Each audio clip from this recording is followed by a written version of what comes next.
मुझे केवल ये बताइए कि अगर वहां पर होटल पे बोर्ड लग गया कि ये रवि सिंह का होटल है, तो रवि सिंह नॉन वेज नहीं खाता, इस बात की गारंटी बीजेपी दे देगी क्या? बहुत सारे मुसलमान सुअर की बात के सभी दुकानदारों को बड़े बड़े अक्षर में अपना नाम लिखने का आदेश जारी किया गया था, आपको पता है। इसमें विवाद भी छिड़ गया है। उधर कांग्रेस प्रवक्ता आलोक शर्मा ने बीजेपी प्रवक्ता प्रेम शुक्ला को भिगो कर ढो डाला। डिबेट के आखिरी हिस्से को, आखिरी पार्ट को बिल्कुल मिस न करें, बिल्कुल पूरा देखें दोस्तों। तो चलिए शुरू करते हैं। आएगा मजा खेल का, बहुत मजा आएगा। एक मिनट असंवैधानिक है। आलोक शर्मा, मुझे आप ये बताइए असंवैधानिक किस तरह से है? अगर यहाँ पर ये कह रहे हैं कि वहां पर कांवड़ियों को हम नहीं चाहते कि किसी तरह की दिक्कत हो और प्रशासन कह रहा कंफ्यूजन ना हो, तो जाहिर है प्रशासन के दिमाग में एक बात है कि कहीं कोई धर्म के आधार पर कोई वहां पर अप्रिय स्थिति पैदा ना हो जाए। ये एक प्रशासन का वहां पर वो रवैया भी तो हो सकता है कि किसी चीज को रोकने से बचाया जाए, सुरक्षात्मक रवैया आप कह लीजिए। देखिए अगर प्रशासन का रवैया है तो उत्तराखंड में भी डबल इंजन की सरकार है। हरिद्वार प्रशासन क्या नालायक है? और मुजफ्फरनगर का प्रशासन केवल कारगर है। मेरठ और गाजियाबाद वाले पागल हैं।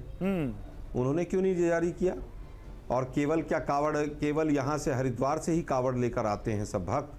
पूरे उत्तर प्रदेश के अंदर जहाँ जहाँ गंगा मैया हैं वहाँ शिवलिंग हैं, शिवजी पर तमाम लोग लेकर जाते हैं। क्या गढ़गंगा से नहीं कावड़ आती है क्या?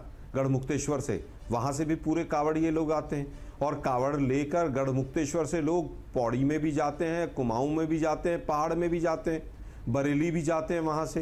तो उनके लिए, सबके लिए ठीक है।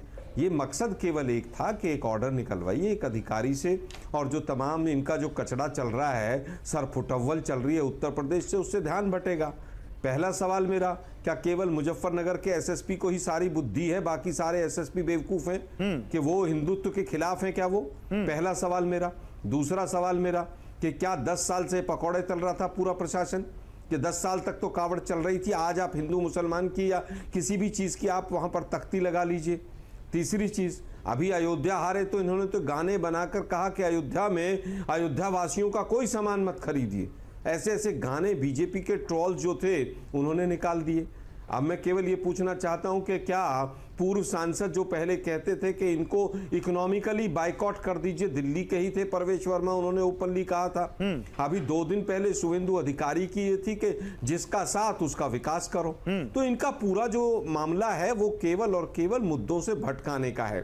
अभी प्रेम शुक्ला जी कह रहे थे कि साहब मैं तो वहां पर जहां पर मीट होगा या कुछ होगा या मुस्लिम नेम होगा मैं नहीं खाऊंगा खाना। भाई आपकी इच्छा, आप खाएं या ना खाएं, लेकिन क्या एक हिंदू जो शुद्ध शाकाहारी का होटल चला रहा है, क्या वो खुद शाकाहारी है? इस बात का सर्टिफिकेट भी बीजेपी जारी करेगी क्या? मैंने तो ऐसे ऐसे मुस्लिम देखे हैं जिन्होंने अंडा नहीं खाया कभी, और ऐसे ब्राह्मण देखे हैं जिन्होंने पूरा 2 किलो भर के वो मीट खा लिया है। तो अब क्या करें उसका? अरे भाई ये तो सबकी इच्छा है कि किसको क्या खाना है, किसको नहीं खाना है। किसी ने ट्राई किया, किसी को बुरा लगा, किसी को अच्छा लगा, किसी ने 10 साल तक खाकर उन्होंने छोड़ दिया, उनको लगा कि नहीं हमें वापस वेजिटेरियन पे जाना चाहिए। लेकिन मुझे केवल ये बताइए कि अगर वहां पर होटल पे बोर्ड लग गया कि ये रवि सिंह का होटल है, तो रवि सिंह नॉन वेज नहीं खाता, इस बात की गारंटी बीजेपी दे देगी क्या? क्या उसके घर में नॉन वेज नहीं बना होगा नवरात्रों में या कहीं पर भी, इसकी गारंटी बीजेपी दे देगी क्या?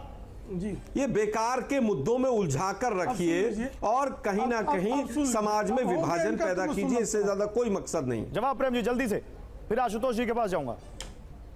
देखिए मोहम्मद अली जिन्ना जो है पोर्क खाते थे, इसलिए हर मोहल्ले में जो है सुअर के मांस की दुकान खोली जा सकती है क्या? बहुत सारे मुसलमान सुअर की मांस खाते हैं, लंदन में जाके, अमेरिका में जाके, तो सारे मुस्लिम मोहल्लों में खोल सकते हैं क्या? आलोक जी खुलवा दीजिए।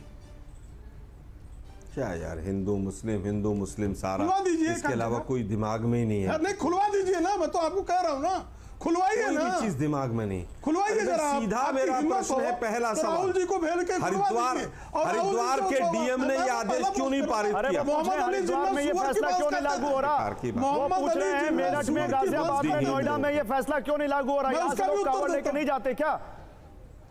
वो ये पूछ रहे हैं। वहां भी लागू होना चाहिए ऐसा इनका कहना है। हाँ वो पूछ रहे हैं क्यों ऐसा मुजफ्फरनगर में मुसलमान, मैं उसी का उत्तर दे रहा हूं, जरा सुन लीजिए। मुजफ्फरनगर में ऐसे बहुत सारे रेस्टोरेंट्स हैं जो मुस्लिम चलाते हैं, और उसके वैष्णो रेस्टोरेंट नाम है, शिवा रेस्टोरेंट है, चला रहे हैं अफजल खान।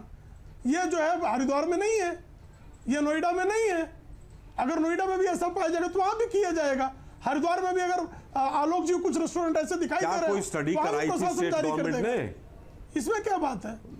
जबरदस्ती का कुतर्क, जबरदस्ती मैं छोटा सा सवाल पूछना बोलिए, चाहता हूं। अब आलोक जी मान लीजिए ये- मांस नहीं खाते एक हैं मिनट, एक और मिनट। एक दूसरे ब्राह्मण खाते हैं तो आलोक जी को जबरदस्ती खिलाया जाएगा कि फलाने पंडित मांस खाते हैं इसलिए पंडित आलोक शर्मा आप भी मांस खाओ, ऐसा कंपलसरी किया जा सकता है क्या? ये क्या कुतर्क है भाई? बोलिए आलोक जी क्या बोल रहे हैं, फिर आऊंगा आशुतोष जी के पास। बोलिए आलोक जी। ये कुतर्क नहीं है, कुतर्क बीजेपी दे रही है। इन्होंने कोई स्टडी कराई थी क्या वहां पर इतने लोगों ने ऐसा किया हुआ है? क्या सरकार ने कोई स्टडी कराई है? जो अभी शुक्ला जी कह रहे हैं कि वहां पर तो है और वहां पर नहीं है।